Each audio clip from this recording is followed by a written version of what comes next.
TS Diving here at Ballistic over in Marsh Landing.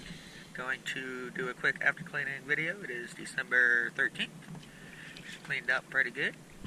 Had some good tube worms on the running gear that's in the water in the back, but all looks pretty good. Let's go take a look.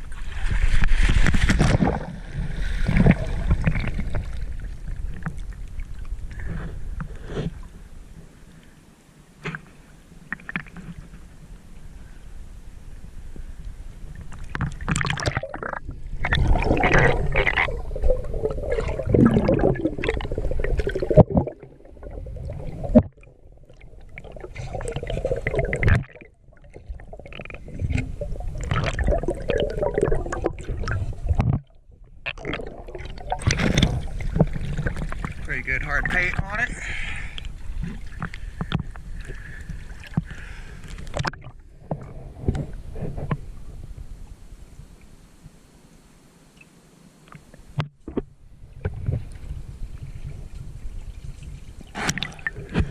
Definitely a little bit tube worm glue left, but cleaned up good all overall.